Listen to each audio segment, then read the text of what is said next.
Hi everyone, my name is Catherine and I'm a registered psychologist here at Sojourn. Just wanted to take the time to collaborate with the other therapists here at Sojourn and start opening the dialogue about what we want you to know as you venture into therapy and start opening up your precious lives to us. So one of the things that I first want to bring up is how important your voice is. And with your voice, we want you to really know that it's okay to have boundaries with us. So what I mean by that is it is so okay for you to let us know what you want to talk about, what you don't want to talk about, the pace in which you want to discuss those items, and what you appreciate about what we offer and what you don't. This really helps us get it right for you. This also helps us understand what is the most important piece to you. Not to us, but to you. It helps us follow you, it helps us support you in the right direction, and it helps us give you the best experience possible. I really care about making sure that you've got informed consent. It's very different than consent by itself, because consent can mean that you just put your signature down. Informed consent means that you're engaged in this process with me, and that I'm making sure that you understand why we're doing what we're doing at all times. It also means that I really care about you asking questions. There's a lot of research that shows that psychologists, if you ask them and their clients at the end of a session what the most important part was of the session, you can sometimes get two very different answers. So when you're asking me questions working with me, I get excited, because this means that's an opportunity for me to be on the same page as you. I'm not a mind reader. I know a lot, I've learned a lot about how to work with people, but when you're engaged in this process and you're asking questions, that helps me tune into where you're at. And if I'm telling you why we're doing what we're doing, I also hope that that helps create security for you. Because at the end of the day, if this is your first time doing therapy, I'm a stranger. Whatever my credentials are, I'm still a stranger, and I know that. So I want to take time to allow you to warm up to the process, to warm up to me, and to also have an idea of what we're doing. I work as a somatic therapist, which is already a little bit more novel to begin with. But what that essentially means is that I care a lot about how you feel as well as how you think. And I also believe that how you feel has a big impact on how you think. Now, because this is so outside of the norm for most people's experience, I like taking it slow. I like allowing you to ask questions, and I like allowing you to play in whatever way feels comfortable to you. And if it's really uncomfortable, again, we take it slow, and I'm checking in. Because this is really important work. This is really hard work. If how you were right now was working for you, you wouldn't need therapy. But if it's not working for you, then I want to be really gentle with you to help you find new ways, to push your envelope, to get the edge worked out, and to find something that actually starts to feel better. Not just familiar, not just comfortable, but actually better.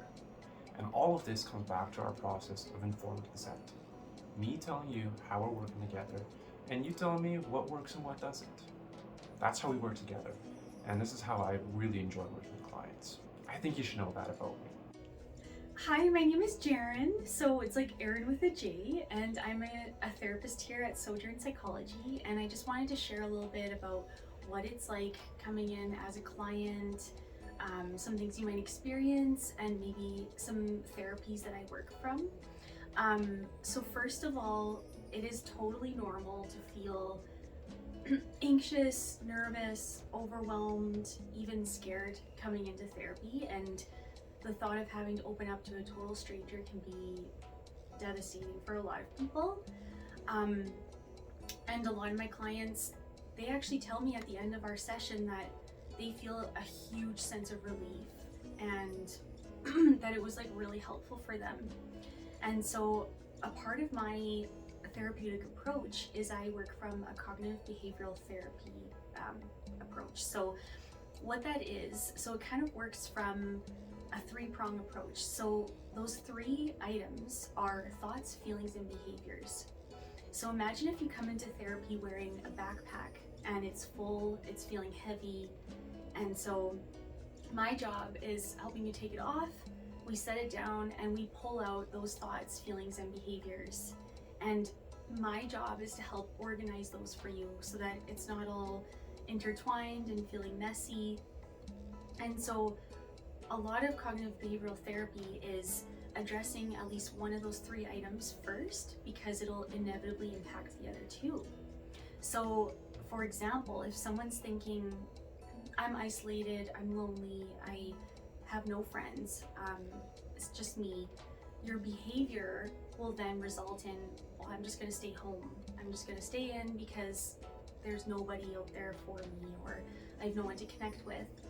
And then your feeling will then be, I'm rejected, or I'm consistently lonely, and it just kind of feeds that cycle. So if we work on addressing, say, our thoughts, and replacing that initial thought with a balanced thought of, okay, I am feeling isolated because we're in a pandemic, but there are people I can connect with. And so when we address that thought, your behavior then might result in, well, I'm going to reach out to so-and-so because, we are somehow connected, and maybe I'm not super alone, right? And then your feeling might then feel like, oh, I'm feeling accepted again, or I'm feeling connected. And so, yeah, that's a huge part of my role, is just to help you make sense of that situation and help replace those negative thoughts with more balanced thoughts. So another approach that I use is EMDR. So it stands for eye movement desensitization and reprocessing. So there is a really big explanation for how that whole therapy works, but it essentially addresses undigested thoughts. So in a way, our brain functions similarly to our stomach. So if we take too much of something or too often of something, it might get stuck kind of in our brain, right? Like those thoughts and experiences will feel kind of like a lump. And so it would be similar to if you took a bite of a sandwich and swallowed it completely whole, and now it's surrounded in saran wrap, and it's unable to pull out all the nutrients and other things that we need. So it's just this lump sitting in our stomach.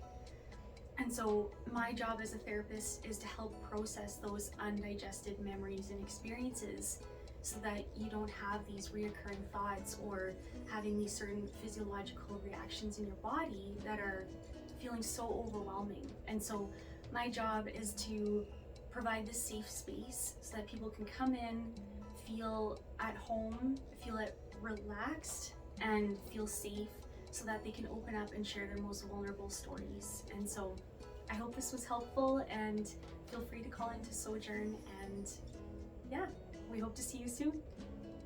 Okay, so what I want my clients to know is that when you come to see me, you are getting me, authentic and present with you. And really, it's so important to me to know your perspective and know your story, and to make sure that I really truly get it. I truly get what you're experiencing, so that I can help you with it, and I can help you find some different ways to break free of some patterns or some stuckness that you feel. The other thing I want clients to know is, even though you might feel it sometimes, you're not broken. You're not something that needs to be fixed. You're experiencing really difficult circumstances, really difficult emotions.